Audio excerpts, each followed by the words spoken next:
U.S. national security is and will always be the most important job of the U.S. federal government. In fact, that's the main task it has been assigned within the Constitution. And Trump might be failing on that. So, he just recently announced this news that it will be selling the F-35s, some F-35s to Saudi Arabia. Now, the U.S. has historically been very, careful with who they sell their F-35s to. They only sell it to long-standing allies, either in NATO, and even in NATO. They only sell it to nations that are particularly close to the U.S. And this is because the F-35 is the U.S.'s most powerful jet. And it's the 5th-gen fighter, and it's considered the best in the world, better than China's, better than Russia's. So, the U.S. doesn't want its military technology to get out to to particularly those two nations, China and the U.S., as China and Russia, as there are biggest threats in terms of military capabilities against the U.S. So, we've been historically very careful of who these selling to, who we're selling the F-35s to. Now, this is a bad move in my opinion. First of all, Saudi Arabia is not, although they are close to the U.S., they're closer to the U.S. than China or Russia, they are seen as not very reliable as a U.S. ally. And that's mainly because they're double dealing. They deal with both sides. They are an OPEC, which has Russia in it. Then they're also related to China in many ways. And they've been getting closer.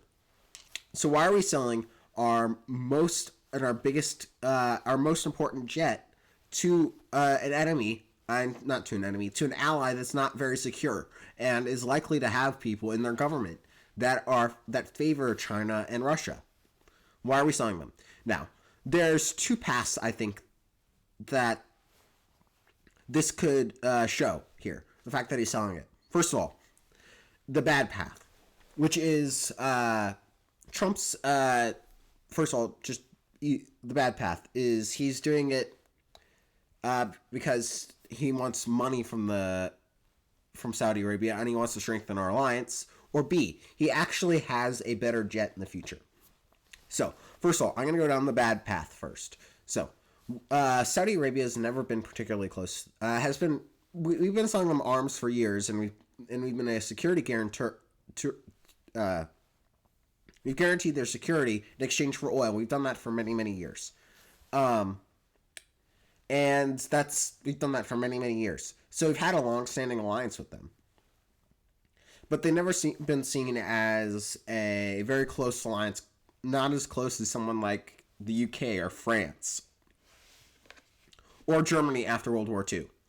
So they've never been seen as superbly, mainly, very close to the U.S. And again, I mentioned that we were supposed to be very selective with these jets. And more recently, Saudi Arabia has been double dealing for both sides. They've been increasing their connections with China and with Russia. So, and China's the main person that we're worried about. So let's look at that. China has been increasing their investment in Saudi Arabia. So recently, they've been increasing China's been sending more and more weapons to Saudi Arabia, and they've been getting they've become a bigger player within the industry, particularly for Saudi Arabia. So if you look down here, particularly right here, China exports from Saudi Arabia, military arms exports to Saudi Arabia has increased 400%. This is why would China want to send their military technology to Saudi Arabia, and that's mainly because they're wanting to get Saudi Arabia more and more on their own side, and Saudi Arabia has accepted those weapons, and they probably have done some exchange for those. So this is showing increased cooperation between our main enemy and the person we're now selling our 5th-gen fighters to. And we're supposed to be very selective with those. Additionally, they've increased it over the last couple of years. In March 2022, China ended up selling Saudi Arabia drones and some of their newer drones. So they've done that. And additionally, in 2024, just recently, uh, they've strengthened military.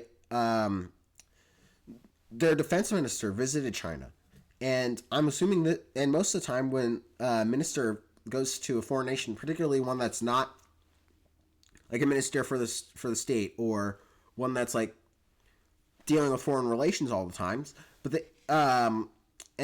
and this one in particular is important because it's the defense minister. So this is showing increased cooperation between China and Saudi Arabia in terms of defense, which makes security concerns even more concerning if we ever send F-35s over there, because when you send F-35s over there, you're going to be sending the actual jet. You got to have maintenance people. So when you send that over there, it's going to be easier for a foreign nation to get their hands on the blueprints and tech within the F-35s. Additionally, they've China's been increasing their influence in Saudi Arabia for many other reasons too. So, if you also look up here, right over here, there's been an increase in connections economically between them two. Between the two. This is mainly because China, first of all, needs the oil. Second of all, this is even more concerning because if they have a strong economic relationship, it incentivizes the Saudi Arabia to increase their reliance on China as they want more money from them. So this is not good for. This is showing even more connection between the two, and it makes it even more likely that they might leak information to China. Additionally, Saudi Arabia looked to joining BRICS. Now, Saudi Arabia, BRICS is a group of nations that are all generally opposed to the U.S. It has Russia, Iran, China, and then it has three fence sitters on the side: Brazil and South Africa. Now, three of the main members are all USA opposed, and this group is mainly USA opposed to the U.S. And they, in fact, a while back tried to create a new currency, a new international currency that all of them would have, and to try to establish fight against U.S. economic dominance. So this is clearly a anti-America alliance of sorts, an anti-America economic alliance. And Saudi Arabia has been invited, and they've attended a couple meetings. And they've been considered as they've been wanting to join BRICS for a while, and they thought of doing it. Saudi Arabia has definitely thought of joining BRICS, and they've been thinking about it for a while. In fact, they've been to multiple meetings, and this is a threat to us because this alliance here is anti-U.S. And this is just showing more anti-U.S. sentiments from Saudi Arabia. And this is showing even more sentiments. Now, Saudi Arabia did give up on their goal of joining BRICS, and they did end up not actually joining, but they still have strong connections. And in fact, just 3 years ago, before Trump got into office, and Biden actually was in office in 2022, Salman expressed interest in joining the economic bloc. So this is showing, even from their senior leadership, a propensity to go against the U.S., to not support U.S. at all. And this isn't good whenever we send support in military technology, as they can easily leak the secrets to our foreign enemy. And this is bad for having it there, for sending it there. Now, one of the reasons that Trump could actually be sending it there is because they have a new jet, a new 6th gen. Now, there's been rumors about this going around for a while now. You've seen photos online. In fact, the U.S. posted this earlier this year. A photo of a new 6th gen jet. And this and this adds even more speculation, the fact that we're actually selling our most important military technology to someone that's not incredibly reliable. So this he probably does have some level of new 6th gen fighter. Now the question is, do they have enough for production? Have they built up capacity to where it's actually able to fly in military, um, fly against uh, fly against China and actually have enough of them to properly fight in a war? Now that's questionable because according to this site, U.S. officially declared 6th gen fighter in production and will set to take off in 2028. So if they have them set to take off in 2028, that's still 3 years away, and that's a long time away, considering a long time away for us to actually use and implement the new technology within within the military. Now, one theory is the fact that they've been saying this is because the military's been always super secretive. One theory about this is that they've actually been flying them for years at this point, and that this 2028 deadline is just a fake, like a smokescreen, which I think is very viable because the U.S. wants to mislead the public, mislead and make sure all their technology is hidden, and they want to hide their technology and their capabilities. So they have a surprise, have an advantage against our adversaries. Now, I think that's very viable here. But still, why be selling anything to like that particular military technology to Saudi Arabia? Because it could still have important advancements in it that China doesn't know about yet, and they can still steal that technology and use those ideas in their newer jets. So still, why are we selling them? Even if we do have them, do have new 6th gen fighters in production, still why? I just don't see an actual viable reason for Trump to actually send them there. At least one that's viable for the U.S.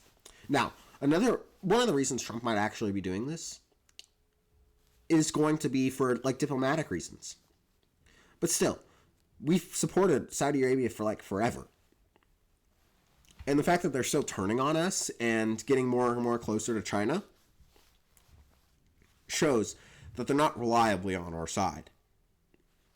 And they're not going to stay there even in the tough times. They're just going to go with whatever side benefits them the most. And they're not actually on the side of the U.S. within global conflict. So the fact that we're selling them, it's not good. It's not good for keeping our military secrets. It's not good for our military, our national security. As if China actually increases its ability to produce like new military technology, it threatens U.S.'s security abroad, and also security within our own state. Because if China actually develops a way to a new military technology, then it threatens, if we ever go into actual military conflict with China, it actually threatens U.S. security within our it threatens the U.S. mainland in the first place, and also limits our ability to actually fight back against China if they actually have the technology that's actually important for military use. So it's not good that we're sending military technology over to China and over to Saudi Arabia, which has connections to China. So I don't think this is a good move from Trump. Now, it is signaling that we do have improvements in military technology, but it's not good, in fact, in terms of military secrets, because we don't want to have China know what's within these fighters. We don't want that to happen at all. We don't want it to happen with Russia. We don't want it to happen with, even though Saudi Arabia is adversary with Iran, we don't want them to get their military secrets either. So this is not a good move from Trump, in my opinion. Now, I'm not the person in power for I don't know everything with what's going on in the military, and Trump does. So you might actually have a bigger, more important reason for this. But I just don't see it. I just don't see it. I don't see a major reason to do this. And hopefully it pans out for the U.S. Hopefully he's actually doing something that's useful to the U.S. Yet I don't see a way for this actually to be good for U.S. national security and good for the level of innovation that China might get from this. So I'm don't really see a good way. So I don't see this as anything good for the U.S. But hopefully it works out. I really want it to work out because otherwise it puts us in a worse position as a nation that's already falling behind in terms of education and some levels of innovation there. But hopefully we're actually doing well with this. Hopefully this is actually a good move by Trump. I really don't want it to be the other way around.